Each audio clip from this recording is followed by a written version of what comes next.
नमस्कार दोस्तों, स्वागत है आपका एक बार फिर से। दोस्तों, अगर आप अपने जीवन में कुछ नया सीखने की चाह रखते हैं तो चैनल को सब्सक्राइब जरूर करें। दोस्तों, माता के कई रूप हैं और माँ का हर रूप ही भक्तों को सुख, समृद्धि और शांति देने वाला है। अपने भक्त के एक छोटे से कोशिश से ही माँ तुरंत खुश होकर उसकी झोली खुशियों से भर देती है। वही उसकी छोटी सी भूल भी कई बार उन्हें नाराज कर जाती है, अर्थात जितनी जल्दी न खुश होती है उतनी ही जल्दी रुष्ट भी हो जाती है। अतः हम सभी को निरंतर कोशिश करना चाहिए कि माँ को सदैव खुश रखें। दोस्तों, हम तो यह अच्छी तरह से जानते हैं कि नवरात्रि में हमें ऐसे क्या क्या काम करने चाहिए जिससे माँ हम पर खुश हो जाए और हम पर कृपा करके हमें मनचाहा फल प्रदान करें, जो हम करते ही हैं। पर क्या हम ये जानते हैं कि हमारी किन गलतियों से माँ नाराज हो सकती हैं और हमें उनके क्रोध का सामना करना पड़ सकता है? तो आज के हमारे इस वीडियो में हम बड़े ही सटीक, आसान और सरल शब्दों में आपको बताने जा रहे हैं कि नवरात्र में वो क्या काम है जो हमें बिल्कुल भी नहीं करना चाहिए। तो दोस्तों, इस वीडियो को अंत तक जरूर देखें और देखिए कि अनजाने में पहले कभी आपसे ये गलतियां तो नहीं हो रही थी और कहीं इन्हीं गलतियों की वजह से आप माँ की कृपा से वंचित हो रहे थे और सारे जतन करके भी माँ आप पर खुश नहीं हो रही थी। तो चलिए जल्दी से शुरू करते हैं आज का हमारा ये वीडियो, ताकि आप भी इन गलतियों को करने से बचें और माँ की कृपा के पात्र बने। लेकिन हम उससे पहले आपसे रिक्वेस्ट करते हैं कि वीडियो को लाइक जरूर करिएगा, दोस्तों को शेयर कर दीजिएगा और अगर आपने अभी तक चैनल को सब्सक्राइब नहीं किया है तो चैनल को सब्सक्राइब करके बेल आइकन जरूर मिलेगा। दूसरा, सबसे पहली और महत्वपूर्ण बात तो यह है कि माँ आपको व्रत या पूजा पाठ करने पर मजबूर नहीं करती, परंतु यदि आप कर ही रहे हो तो अपनी संपूर्ण श्रद्धा, भक्ति और विश्वास से करें। माँ की आराधना करते समय मन में किसी भी तरह की शंका या दुर्भावना बिल्कुल भी न करें, क्योंकि जिस मन में शंका या दुर्भावना होती है वो मन शांत नहीं हो सकता और अशांत मन से पूजा पाठ करने में कोई भी तुक नहीं है। मन में माँ के प्रति हमेशा सम्मान की भावना रखें। दूसरी बात, नवरात्र में किसी भी तरह के अपशब्दों का उपयोग अथवा गाली गलौज, झूठ, चुगली, बुराई इत्यादि बुरी बातों को मुंह से निकलने से बचना चाहिए, क्योंकि जिस मुख से हम माता का पवित्र नाम स्मरण, मंत्र जाप और आरती इत्यादि करते हैं उस मुख से निकलने वाले शब्द भी पवित्र होने चाहिए। तीसरी बात, नवरात्र में हर तरह के मांस और तामसी आहार तथा शराब और तंबाकू आदि का सेवन कतई नहीं करना चाहिए, क्योंकि इससे मनुष्य का अपने मन और मस्तिष्क पर नियंत्रण नहीं होता है। तामसी आहार शरीर में उष्णता का निर्माण करता है, जिसका प्रभाव सीधा हमारे हृदय पर पड़ता है, और शराब, तंबाकू इत्यादि के क्या दुष्प्रभाव हमारे शरीर पर होते हैं इनसे हम भली भांति परिचित हैं। इसलिए जहां तक संभव हो सात्विक भोजन का ही सेवन करें, खासकर खट्टी चीजें खाने से परहेज करें। चौथी बात, किसी भी जरूरतमंद को और कन्या को अपने घर से खाली हाथ न जाने दें। किसी की मदद करने से माँ यूं भी बहुत खुश होती हैं और जरूरतमंद की मदद करने पर तो माँ की कृपा आप पर अवश्य ही होगी। और कन्या तो माँ का ही रूप होती है। इन दिनों में माँ कन्या के रूप में विचरण करती है। यदि कोई कन्या हमारे घर से खाली हाथ चली तो समझो माँ को ही हमने खाली हाथ बेच दिया। तो जिस माँ ने हमें इतना सामर्थ्य दिया है कि हम किसी के लिए कुछ कर सकें तो जरूर करें, अन्यथा माँ को ये बात अच्छी नहीं लग सकती। पांचवी बात, इन दिनों में बाल न कटवाएं, दाढ़ी न बनाएं और नाखून नहीं काटें, क्योंकि बाल और नाखून को बढ़ने में हमारे शरीर की ऊर्जा का उपयोग होता है और इस समय उपवास आदि करने वाले लोगों को शक्ति की बहुत आवश्यकता होती है। छठी बात, चमड़े की वस्तुओं जैसे बेल्ट, पर्स इत्यादि के उपयोग से बचें, क्योंकि इसे पशुओं को मारकर बनाया जाता है, जो माँ को कभी भी अच्छा नहीं लगेगा। सातवीं बात, कलश या अखंड दीपक को यदि घर में रखा है तो उसे छोड़कर घर को बंद करके जाना नहीं चाहिए। कलश जो हमारी आस्था का और माँ के सम्मान का प्रतीक है, यदि किसी घरेलू जानवर के धक्के से गिर जाए तो ये हमारे लिए बड़ी मुसीबत बन सकता है। वहाँ पर माँ विराजमान होती है और जलता हुआ दीपक गिर जाए तो घर में आग लगकर अनचाही दुर्घटना भी हो सकती है, क्योंकि दिए को बुझने से बचाने के लिए हम इसमें ज्यादा तेल डालते रहते हैं।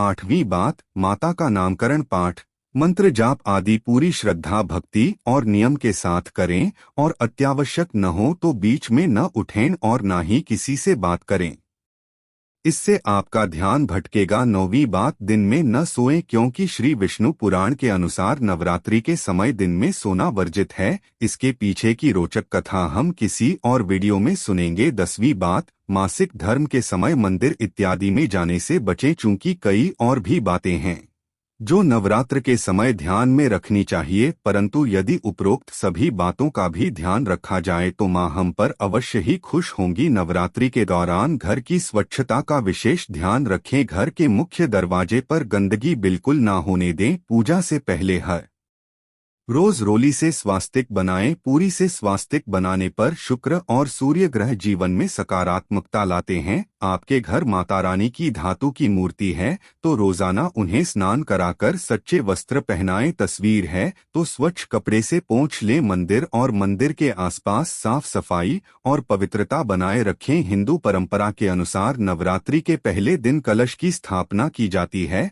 अगर आपने भी अपने घर में कलश की स्थापना की है तो इस बात का विशेष रूप से ध्यान रखें कि नवरात्रि के दौरान 9 दिनों तक आपके घर में कोई न कोई व्यक्ति सदा उपस्थित रहे। अपने घर को खाली छोड़कर कहीं भी न जाएं। घट स्थापना के बाद अगर आप घर को खाली छोड़कर जाते हैं तो इससे आपको नवरात्रि व्रत और पूजन का पूर्ण फल प्राप्त नहीं होता। नवरात्रि के पहले दिन अखंड ज्योत भी जलाई जाती है। अगर आप अखंड ज्योति जलाने का प्रण ले चुके हैं तो ज्योति 9 दिनों तक जलती रहनी चाहिए। गलती से भी अखंड ज्योति बुझने ना चलिए। कई बार बात को ठीक करते समय बाती बुझने की संभावना होती है, इसलिए जब भी आप अखंड ज्योति की बाती सही करने जाएं तो अखंड ज्योति में से ज्योत लेकर आप एक दूसरे दीपक को भी जलाकर पास में रखने और फिर अखंड ज्योति की बाती से ही करें। अगर उस वक्त गलती से आपकी बाती बुझ भी जाती है तो जो अपने दूसरे दीपक में जो जलाकर रखी है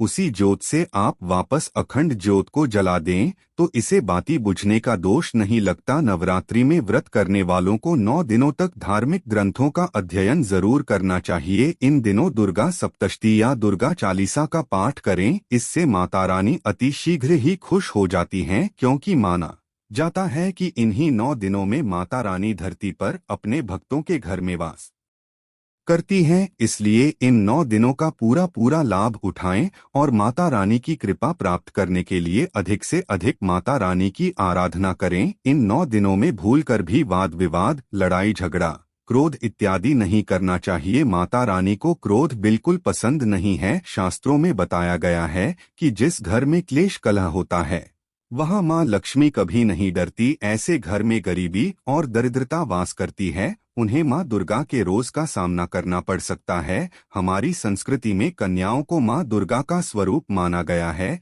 इसलिए नवरात्रि में कन्या पूजन का बड़ा ही महत्व माना जाता है। नवरात्रि के व्रत और पूजन कन्या पूजन के बिना अधूरी माने जाते हैं। इसलिए नवरात्रि के दौरान भूलकर भी किसी कन्या या महिला का अपमान न होने दें, उन्हें दुख न पहुंचाएं, उनका पूरा सम्मान करें, नहीं तो माँ दुर्गा नाराज हो जाती हैं। माता रानी को खुश करने के लिए इस बात का भी विशेष ध्यान रखें। देवी भागवत पुराण के अनुसार नवरात्रि के व्रत रखने वाले व्यक्ति अगर हिंसा करते हैं, क्लेश कलह करते हैं तो उन्हें अपने व्रत और पूजन का फल प्राप्त नहीं होता। माता रानी भी नाराज हो जाती हैं। इसलिए इस बात का विशेष ध्यान रखें। हर क्लेश कलह वाद विवाद से बचें। नवरात्रि के दिनों में मानसिक स्तर रखना बहुत आवश्यक होता है। मन में किसी के बारे में बुरे विचार न आने दें, किसी का बुरा न सोचें, किसी को दुख दर्द न पहुंचाएं। नवरात्रि के दिनों में वैश्विक सुखों पर नियंत्रण रखना अति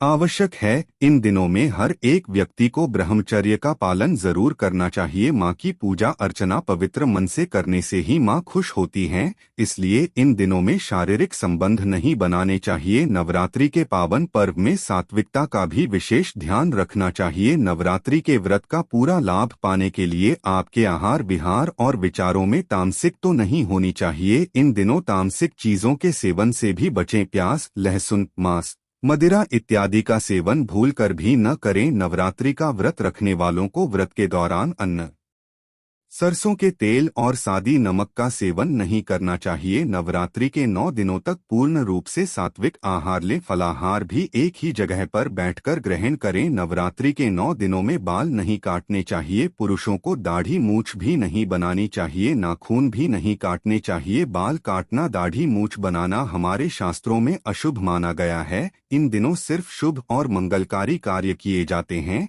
इसलिए नवरात्रि के दिनों में दाढ़ी बनाने, बाल और नाखून काटने से बचें। विष्णु पुराण के अनुसार नवरात्रि का व्रत रखने वालों को दिन में सोना नहीं चाहिए। तंबाकू और सिगरेट का भी सेवन नहीं करना चाहिए। ऐसी चीजों से व्रत खंडित हो जाता है। नवरात्रि में दुर्गा सप्तशती पढ़ते समय ध्यान लगाकर पाठ करना चाहिए। बीच में उठना, बोलना या दूसरे काम में ध्यान देना ये कार्य नहीं करने चाहिए, नहीं तो उस पठन का फल आपको प्राप्त नहीं होता। सामान्य सी बात है, लेकिन नवरात्रि के दिनों में सभी को रोजाना स्नान अवश्य करना चाहिए और साफ स्वच्छ वस्त्र धारण करने चाहिए। इन पवित्र दिनों में काले रंग के कपड़े पहनना अशुभ माना जाता है। इन दिनों में रंग बिरंगे शुभ रंग के वस्त्र पहनकर ही नवरात्रि में मां दुर्गा को लाल रंग बेहद प्रिय है, तो इन 9 दिनों में माता रानी की पूजा में लाल रंग के फूल जरूर चढ़ाएं। माता को लाल चुनरी चढ़ाएं या लाल रंग के वस्त्र पहनाएं। नवरात्रि के दौरान बेड, पर्स, बैग, जूते,